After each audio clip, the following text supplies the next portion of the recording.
Ninth का start कर रहे हैं। बहुत ही मज़ेदार चैप्टर है, समझ में आ गया। इसलिए क्योंकि अगर इसको समझेंगे नाइन्थ क्लास में भी काम करेगा, सॉरी नाइन्थ तो पढ़ ही रहे हैं हम लोग, 10th क्लास में भी इसका बहुत ज़्यादा यूज़ है। अगर 9th क्लास के सरफेस एरिया एंड वॉल्यूम को पढ़ लिए तो क्लास 10th में बहुत आसान हो जाता है पढ़ना और समझना।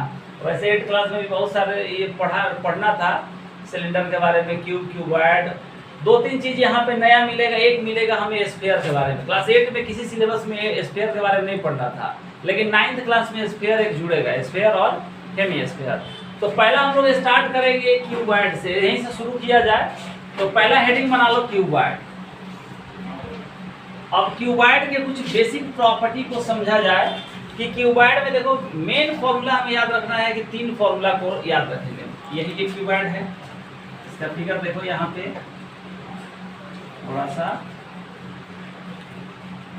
सारे लोग पहले समझ लेंगे, क्योंकि फॉर्मूला अगर समझ गया और इसमें कैसे कौन से फॉर्मूला का यूज करना है, क्या कैलकुलेट करना है, तो काम आसान हो जाता है। देखो ये क्यूबॉइड है, ठीक है। क्यूबॉइड में क्या होगा कि सबको पता है कि इसमें इसका फेस जो होगा, सारा फेस जो होता है रेक्टेंगुलर फॉर्म का होगा, क्योंकि लेंथ, ब्रेड्थ और हाइट से मिलकर के ये बना हुआ रहेगा। तो पहला फॉर्मूला हम लोग इसमें याद रखेंगे वॉल्यूम ऑफ क्यूबॉइड, ठीक है। Volume of cuboid, volume of cuboid ये जो होगा L into B into H. L क्या है यहाँ पे, लेंथ ऑफ क्यूबॉइड होगा, B क्या है, ब्रेड्थ ऑफ क्यूबॉइड, और H क्या है, हाइट। यानी कि ये 3D पिक्चर है, तुम्हें पता ही है कि L into B into L B H भी ऐसे भी याद रख सकते हो। ये वॉल्यूम ऑफ क्यूबॉइड के बारे में। दूसरा सेकंड फॉर्मूला इसमें हम लोग लिखेंगे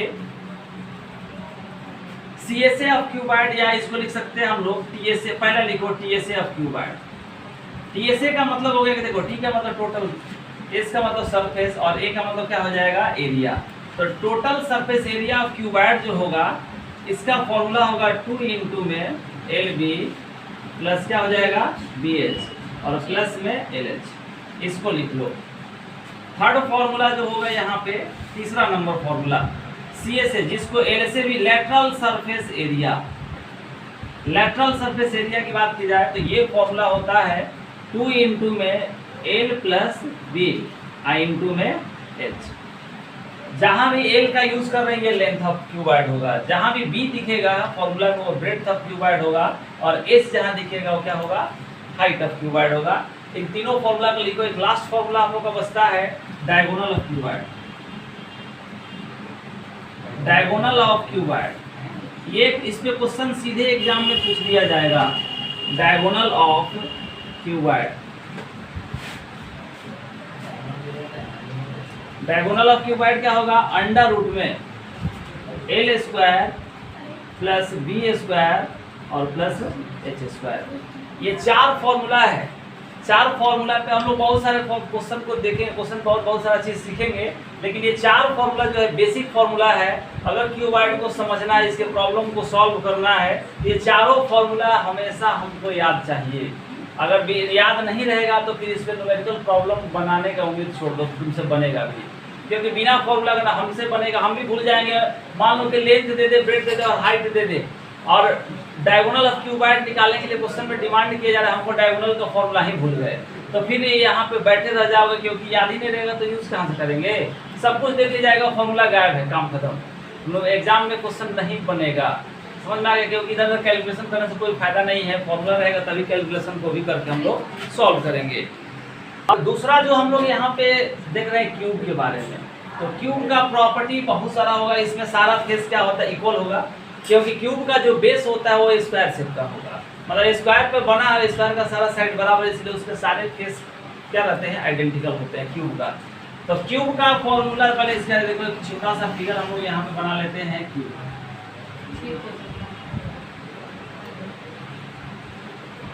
ये है क्यूब, ठीक है। अब देखो जी, क्यूब में टोटल जो जितने फेस क्यूबॉइड में होते हैं उतने ही क्यूब में होते हैं, लेकिन क्यूब में क्या होता है कि सारा फेस आइडेंटिकल होता है, मतलब एक जैसा। लेकिन क्यूबॉइड में सारा फेस आइडेंटिकल नहीं होता है, अपोजिट साइड का फेस जो होता है वो सेम होगा। अब इसमें भी 4 फॉर्मूला हम लोग को याद रखना है।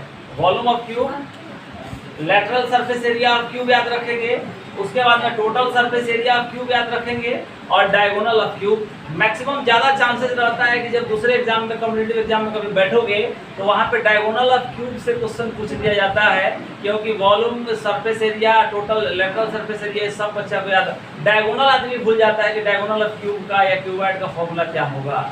अब देखो पहला हम लोग फॉर्मूला, इसमें फर्स्ट नंबर फॉर्मूला लिखेंगे वॉल्यूम। तो वॉल्यूम ऑफ क्यूब कैसे निकालेंगे? वॉल्यूम अगर निकालना है इसमें देखो सारा फेस क्या होगा, इक्वल। समझ में आ गया? सारे साइड का लेंथ भी इक्वल होगा, क्योंकि बेस ही इसका जब स्क्वायर शेप है तो सारे फेस का भी लेंथ क्या होगा, सेम होगा। अब यहाँ पे वॉल्यूम ऑफ क्यूब लिखना है तो इसको ऐसे लिख सकते हैं, साइड का क्यूब या साइड का क्यूब। मान लो कि साइड को ए मान लिया गया, यहाँ पे साइड ये ए है, हर साइड को ए आइडेंटिकल है तो ए मान लिया गया। तो इसको हम लोग इस तरह से भी लिख सकते हैं, v इक्वल्स टू में ए का ए क्यूब। मतलब ये साइड का क्यूब है, यहाँ पे साइड ए है तो इसका क्यूब होगा। इस चीज को याद रखना है। जितना भी साइड अगर क्यूब का दे दिया जाए उसका अगर हम 3 टाइम्स मल्टीप्लाई कर देंगे तो उसका क्या निकल जाएगा, वॉल्यूम निकल जाएगा। बेहद आसान चैप्टर है, बस समझदारी का क्वेश्चन करेंगे हम लोग बहुत डिफरेंट टाइप्स का। दूसरा फॉर्मूला इसमें कौन सा होगा, second number, lateral surface area. Lateral को एल से लिखा जाता है, एल एस ए। देखो एल का मतलब लेटरल, एस का मतलब सरफेस और ए का मतलब क्या हो जाएगा, एरिया। तो लेटरल सरफेस एरिया देखो लड़का, जब भी किसी चीज का निकाला जाए तो लेटरल सरफेस एरिया का मतलब होता है कि इसके देखो टॉप का एरिया और बॉटम का एरिया, मतलब ऊपर का सीलिंग का एरिया। जैसे मान लो कि ये क्यूब है, यहाँ पे ध्यान से देखो तो ये ऊपर का एरिया है, ये वाला पार्ट। यहाँ पे देखो ये वाला एरिया जो है ये ऊपर का टॉप का एरिया है। जस्ट इसके नीचे एक दिख रहा है ना फेस, ये वाला, ये बॉटम का एरिया है। तो ये वाला एरिया, इसको ये एरिया फर्स्ट है और ये एरिया सेकंड। इन दोनों एरिया को हम एक्सक्लूड कर देते हैं। क्यूब में निकालोगे तो वहाँ भी 4 ही, मतलब ये सिंपल समझो कि 4 ही फेस का एरिया कैलकुलेट किया जाता है। कौन सा? जैसे मान लो जहाँ पे हम लोग बैठ कर पढ़ रहे इस कमरा में, सोचो इस हॉल में, तो ऊपर एक सीलिंग है, नीचे क्या है, ग्राउंड है जिसपे हम खड़े हैं। तो अगर इस हॉल का हमसे कह रहा है कि लेटरल सरफेस एरिया निकाल के बताओ, तो इसमें ऊपर का एरिया और टॉप और बॉटम का कंप्लीट एरिया को बाहर कर दिया जाएगा तो ये इसका एलएसए बन जाता है, लेटरल सरफेस एरिया। मतलब एक तरह से बोल सकते हो कि एरिया ऑफ वॉल। समझ रहे हो? एरिया ऑफ वॉल भी वही होगा जो lateral surface area of cuboid होता है, तो यहाँ भी वही होगा। देखो अब लेटरल सरफेस एरिया कैसे निकालेंगे हम लोग, तो इसका एक अगर एरिया निकालो, मान लो कि एक स्क्वायर का एरिया हम लोग निकालते हैं ना जी, तो स्क्वायर का सारा साइड बराबर होता है। तो हम लिखते हैं ये भी साइड ए, ये भी ए है, ये भी ए और ये भी। मान लो कि एक स्क्वायर है तो इसका अगर एरिया निकालने के लिए हमसे कहता है तो हम लोग लिखते हैं ए स्क्वायर। अब यहाँ पे ऐसे कितने फेस बन रहे हैं, 4, क्योंकि एक इधर होगा, 4 वाल होगा, तो एक इस साइड का, एक पीछे का, फिर इधर का, फिर मेरे पीछे का। तो यहाँ पे लिखेंगे हम लोग 4a स्क्वायर। देखो एक का एरिया नहीं, एक फेस का एरिया तो साइड स्क्वायर है, इसमें 4 से मल्टीप्लाई कर दिए तो एलएसए ऑफ क्यूब जो होगा 4a स्क्वायर होगा। इस बात को समझ में रहे नहीं समझ रहे हो? तो लिखता है कि फाइंड साइड ऑफ क्यूब दे देगा, कहेगा कि find its lateral surface area. तो समझ जाना कि 4 ही फेस के बारे में बात कर रहा है, यानी कि एरिया ऑफ वॉल के बारे में बात कर, ऊपर और नीचे वाले एरिया को बाहर कर दिया गया है। क्वेश्चन ऐसा भी पूछा जा सकता है, 4 लेटरल सरफेस एरिया में एरिया ऑफ वॉल के ही बारे में बात किया जाएगा, टोटल सरफेस एरिया में सारे फेस के एरिया को कैलकुलेट किया जाता है। कोई दिक्कत है यहाँ तक? थर्ड नंबर फॉर्मूला देखो लड़का, थर्ड नंबर फॉर्मूला क्या होगा, टीएसए, मतलब total surface area. TSA of cube क्या होगा, अभी बताया कि 4 फेस का एरिया कैलकुलेट है तो 4a स्क्वायर, टोटल 6 फेस होगा तो कितना होगा, 6a स्क्वायर। तो टीएसए ऑफ क्यूब जो होगा 6a स्क्वायर, या इसको इस तरह से भी लिख सकते हो 6 इंटू में साइड का साइड स्क्वायर, ऐसे भी लिख सकते हो। ये क्या है, साइड है, तो साइड का स्क्वायर उसमें 6 से मल्टीप्लाई कर देगा तो ये टीएसए ऑफ क्यूब निकल करके आ जाएगा। ठीक है। एक चौथा फॉर्मूला इसका, 4th नंबर फॉर्मूला यहाँ साइड में लिख रहे हैं। 4th नंबर फॉर्मूला क्या होगा लड़का, डायगोनल ऑफ क्यूब। ये बहुत इंपॉर्टेंट फॉर्मूला है, कॉम्पिटिटिव एग्जाम में क्वेश्चन पूछा जाता है डायगोनल ऑफ क्यूब से। तो √3 और साइड बाहर रहेगा, √3 इंटू साइड। इस चीज को याद रखना है कि √3 इंटू साइड होगा डायगोनल ऑफ क्यूब। इस पे क्वेश्चन ज्यादा चांसेस रहता है अच्छे एग्जाम में, इसी पे क्वेश्चन पूछा जाएगा, घुमा करके क्वेश्चन पूछा जाएगा डायगोनल फाइंड करने के लिए। समझ में आ गया? और ये सब तो कॉमन है जो 7th 8th में भी पढ़ना है। ये थोड़ा सा डिफरेंट है, डायगोनल ऑफ क्यूब और डायगोनल ऑफ क्यूबाइड के बारे में बात किया जाए तो डायगोनल ऑफ क्यूब और डायगोनल ऑफ क्यूबाइड को एकदम याद रखना है, जो इम्पोर्टेंट फॉर्मूला है। आदमी भूलता भी इसी को है, तो 8वीं क्लास से पढ़ रहे हैं, हम 8 में पढ़े, 7th में भी पढ़े हैं क्यूब क्यूबाइड के बारे में। जी कोई नया फॉर्मूला, ये नया फॉर्मूला है, ठीक है, इसको जल्दी नोट करो। ये सरफेस एरिया एंड वॉल्यूम का तीसरा फॉर्मूला, सारे फॉर्मूला को डिस्क्राइब कर दिया जा रहा है, उसके बाद मैथमेटिकल प्रॉब्लम को हम लोग सॉल्व करें। कोई ज़्यादा डिफिकल्ट चैप्टर नहीं है। अब देखो लड़का, सिलेंडर, सारे लोग सिलेंडर के बारे में समझ रहे होंगे और देख भी रहे होंगे कि सिलेंडर, घर में भी गैस सिलेंडर रहता है एलपीजी के, जिसमें गैस भरा रहता है। अब देखो भाई, ये सिलेंडर, यहाँ पे हम लोग ऐसा एक फिगर बनाते हैं, देखना ध्यान से, इसमें कौन कौन सा क्वेश्चन पूछा जाता है, इस बात को समझना जरूरी है। ये देखो, ठीक है, ये हुआ हम लोग का सिलेंडर। और इसमें देखो जी, सिलेंडर में टोटल फॉर्मूला हमें होगा 3 से ज़्यादा फॉर्मूला यहाँ पे यूज नहीं करना है। 3 ही फॉर्मूला पे अलग अलग हॉलो सिलेंडर, सॉलिड सिलेंडर के बारे में बात किया जाएगा, लेकिन टोटल फॉर्मूला हमें 3 ही यहाँ पे याद करके रखना है। और 3 फॉर्मूला कौन कौन सा होगा सिलेंडर में? देखो, ये जो एरिया ऊपर वाले होगा, ये टॉप का एरिया कहलाता है। कौन सा? टॉप का एरिया। और ये जो नीचे में दिख रहा है, ये बॉटम का एरिया है। ये जहाँ पे हम मार्कर ऐसे मूव करा रहे, देखो, ये उसका टॉप पार्ट और नीचे वाला बॉटम पार्ट, ये सर्कुलर फॉर्म में होता है। कैसा फॉर्म में होता है? सर्कल के फॉर्म में होगा। जैसे इस तरह से देख सकते हो, ये सर्कुलर फॉर्म में है, कंप्लीट सर्कुलर फॉर्म में होगा ये वाला। ये जो एरिया दिख रहा है, ये वहाँ पार्ट, ये वाला, ये हाइट है। अब देखो इसमें किस तरह से हम लोग, तो सिलेंडर में पहला फॉर्मूला याद रखेंगे हम लोग, first number, volume of cylinder. देखो कैसे कैलकुलेट किया जाएगा, तो वॉल्यूम ऑफ सिलेंडर, इस चीज को समझ लिया जाएगा। और फॉर्मूला अगर हम याद नहीं करना है, अगर समझ करके याद कर रहे हो तो कम समय में याद होता है और ज़्यादा टाइम तक माइंड में सेट रहता है। अगर सुबह शाम रटोगे, उसके बाद क्वेश्चन बना लोगे तो याद रहे, लेकिन रटने से फॉर्मूला याद करना इम्पॉसिबल काम है। माइंड में सेट कर लो कैसे इसका। अब देखो, मान लो कि इसका वॉल्यूम पूछ रहा है, तो तुम वॉल्यूम निकालना जानते हो। अभी हम जैसे मान लो कि क्यूबाइड बच्चा पढ़ा रहे थे, थोड़ा सा ध्यान देना। तो हम क्यूबाइड का बेस कैसा होता है लड़की, पहले सब लोग, सारे लोग बताएंगे। रेक्टेंगुलर होता है कि नहीं होता है? तो रेक्टेंगल का एरिया कैसे निकाला जाता है? लेंथ इंटू ब्रेड्थ, 6ठा क्लास का बच्चा बता देगा। हम एक फिगर, ये देखो, क्यूबाइड का सिर्फ एक फेस के बारे में बात करें, इसका एक फेस जो होगा रेक्टेंगुलर फॉर्म में होगा। तो क्यूबाइड का अगर एरिया, रेक्टेंगल का एरिया निकाला जाए तो एल इंटू क्या होता है? बी। अगर किसी भी बेस के एरिया में अगर हाइट से मल्टीप्लाई कर दी जाए, कोई भी 3D पिक्चर हो, अगर उसके एक बेस के एरिया में अगर हाइट से मल्टीप्लाई कर दो सीधे, तो उस पूरे फिगर का क्या निकल के आता है? वॉल्यूम निकल के आता है। इस बात को माइंड में सेट करके रखना। आप देखो, इसका बेस था रेक्टेंगुलर, इसमें इसका एरिया हो गया एल इंटू बी, रेक्टेंगल के एरिया एल इंटू बी, और इसमें जस्ट हम हाइट से मल्टीप्लाई करें तो क्या निकल के आता था? वॉल्यूम निकल के आता था कि नहीं आता था? अब इस सिलेंडर के बारे में देखो कि सिलेंडर के बारे में कैसे, तो इसका बेस का एरिया कैसा है? सर्कुलर। तो सर्कल का एरिया कितना होता है? पाई आर स्क्वायर, सिर्फ पाई आर स्क्वायर। आइए, बहुत सारे सर्कल है, यहाँ भी सर्कल, इसमें हजारों सर्कुलर। जब सिलेंडर को कट करोगे, इतना 2-2 सेंटीमीटर गैप कट करते जाओ, बहुत सारे सिलेंडर उस पर निकल के आएगा, या नहीं आएगा? तो इसमें यहाँ से यहाँ तक पता नहीं कितने सिलेंडर कट करके आएंगे, निकाला जाएगा। अगर 1-1 सेंटीमीटर जो भी मान लिया जाए, तो सर्कल का एरिया पाई आर स्क्वायर, और इसका हाइट यहाँ से यहाँ तक अगर हाइट से मल्टीप्लाई कर देंगे तो वॉल्यूम निकल के आएगा कि नहीं आएगा? ये माइंड में सेट, जिसका जिस तरह का बेस, वैसा अगर उसका हाइट से मल्टीप्लाई कर दो तो किसी भी फिगर का निकल के आ जाएगा, तुम्हारा वॉल्यूम निकल के। याद नहीं करना है, सिलेंडर का बेस जो होता है सर्कुलर फॉर्म में, सर्कल का एरिया पाई आर स्क्वायर, उसमें हाइट से मल्टीप्लाई कर दो, वॉल्यूम ऑफ सिलेंडर निकल के आएगा एक लाइन में। समझ में आएगा? लिखो, इसको नोट करो। इसमें डायगोनल का कोई केस बनता नहीं है, क्योंकि इसमें कोई सारे कर्व फेस होते हैं, कोई फेस ऐसा होता नहीं है। देखो जी लड़का, इसलिए कि अपोजिट साइड को ज्वाइन नहीं कर सकते हो इसमें, इसलिए डायगोनल नहीं बनता है। अब देखो दूसरा, सेकेंड वाले फॉर्मूले को देखो कैसे हम लोग, सेकेंड फॉर्मूला जो होगा CA से, कर्व्ड सरफेस एरिया। C का मतलब कर्व्ड, S का मतलब सरफेस, और A का मतलब क्या हो जाएगा? एरिया। अब इसके पहले हम LSA के बारे में बात कर रहे थे, लेटरल सरफेस एरिया। CA से इसमें इसलिए बनता है कि ये सर्कुलर फॉर्म है। जैसे मान लो, एक एग्जांपल लेकर के चल रहे, ये मेरे सामने है भैया वाटर बॉटल, जो ये थम्स अप स्प्राइट का जो भी है, और ये किस फॉर्म में लड़का है? ये सिलिंड्रिकल फॉर्म में है।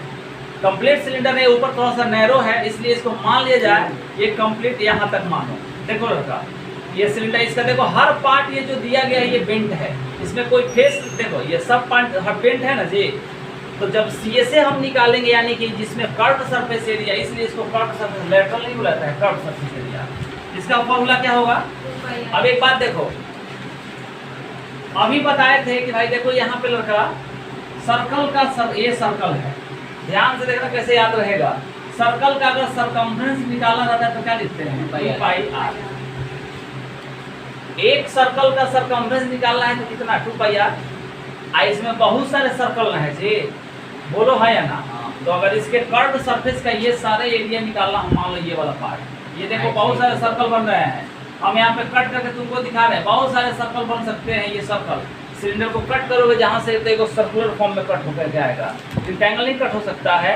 तो ये जो 2π यहाँ पे क्या लिखेंगे, 2πr सर्कल का सरकमफ्रेंस, इसमें यहाँ से यहाँ तक बहुत सारे सर्कल कट करके आएंगे, तो इसमें भी 1 से मल्टीप्लाई कर देगा तो क्या निकल के आएगा, अरे बोलो हाँ या ना। CSA मतलब कर्व्ड सरफेस एरिया सिलेंडर जो होगा ये 2πrh। कितने लोगों को, ये सारे लोगों को समझ में आ रहा है कि नहीं आ रहा है, बोलो यस या नो। फॉर्मूला कैसे रिमेंबर हो, कभी भूलोगे नहीं इस फॉर्मूला को, उम्मीद कर रहे हैं याद रहेगा तुम तुरंत फॉर्मूला। अब लास्ट फॉर्मूला इसका कौन सा, डायगोनल का। आगे बढ़े, चलो। अरे सॉरी डायगोनल नहीं, TSA total surface area, diagonal नहीं होता है लड़की, TSA ऑफ सिलेंडर। डायगोनल के बारे में बात हम गलती से बोला गया। चलो आगे बढ़े हम इसको लेकर के।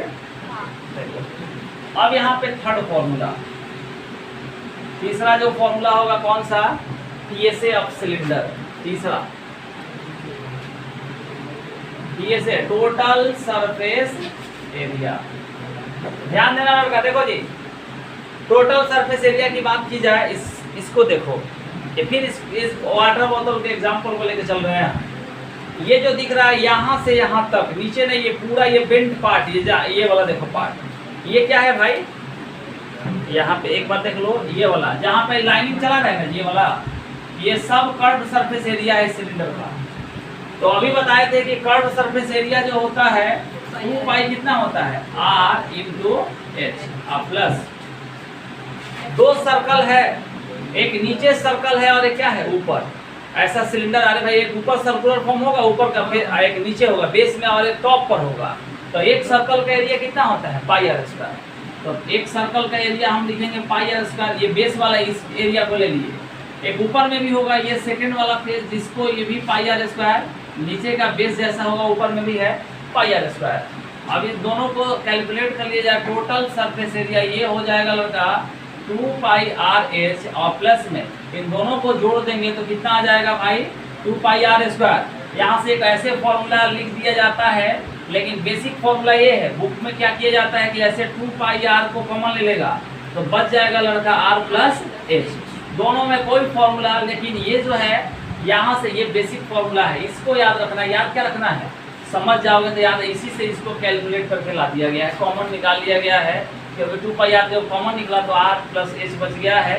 ये जल्दी थोड़ा सा कैलकुलेट होता है, थोड़ा सा टाइम लगता है इसमें, बार बार इसमें एक ही बार पाई का वैल्यू रखना पड़ता है, यहाँ दो जगह रखना पड़ता है, इसलिए कॉमन वाला ही यूज करोगे एग्जाम में तो जल्दी बनता है। बात समझ में आ गई, लिख लो, इसको नोट करो पहले। फॉर्मूला जो है हम लोग का 4th नंबर है, टॉपिक है कोण। कोण के बारे में समझेंगे। कोण का मतलब हो गया, देखो जी, कि जो बर्थडे का कैप समझ रहा है, जोकर का कैप समझ सकते हो। बहुत सारे लोग जन्मदिन तो रोज मनाते हैं, साल में 10 बार जन्मदिन मनाते हैं, एक आदमी मना रहा है, तो उस जन्मदिन के बारे में देखो भाई। तो ये देखो कोण का शेप है, कोण का जो फेस ऐसा ही रहता है। ये कोण, आइसक्रीम भी कोण शेप का खाते हैं हम लोग, कोण वाला आइसक्रीम नहीं खाते हैं। यहाँ पे देखो लड़का, यहाँ पे है, सारे लोग का ध्यान देख लो, यहाँ पे 3 यहाँ भी फॉर्मूला याद करके चलना है। एक याद करके चलना है इसका वॉल्यूम का, दूसरा याद करके चलना है कौन सा, टोटल सरफेस एरिया, और तीसरा याद करना है CSA कर्व्ड सरफेस एरिया।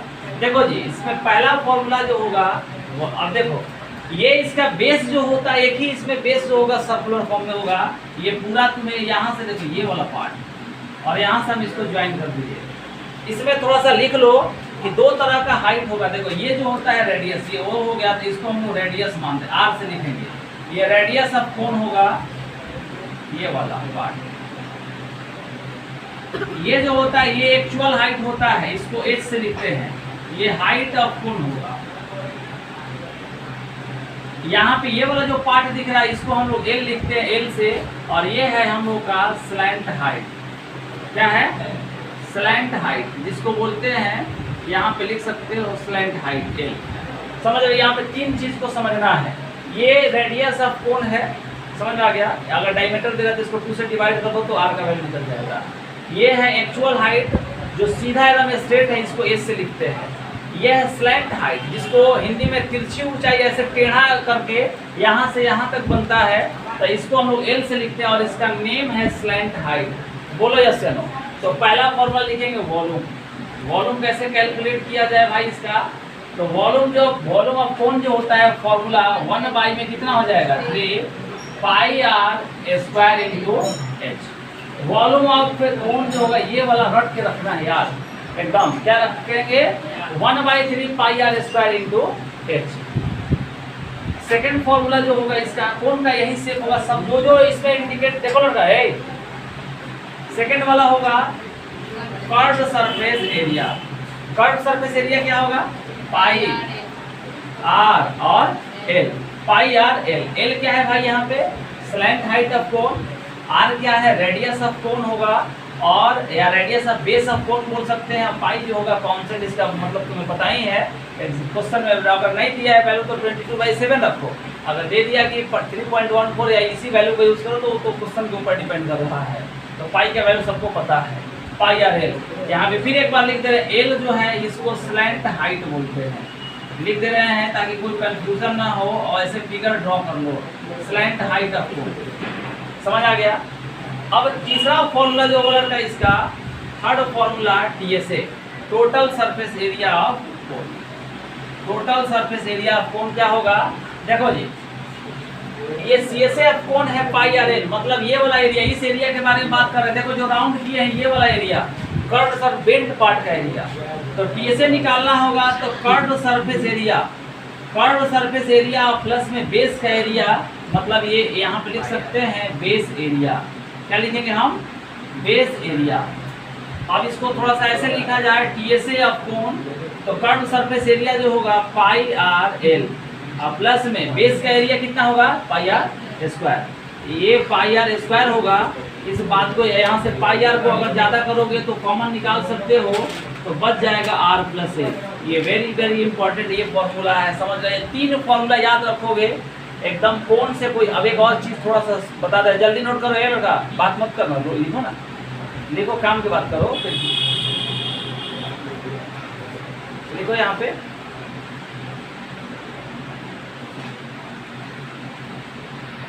इसमें चेंजिंग लाता है क्या? यहाँ पे देखो लड़की, एक तीसरा यहाँ पे बदलाव करता है क्या कि कभी कभी करता क्या है ना कि आर दे देगा, मतलब बेस रेडियस दे देगा इस कोन का, एक्चुअल हाइट h का वैल्यू दे देता है, और तब हमसे क्वेश्चन पूछ लिया जाता है कि find its curved surface area.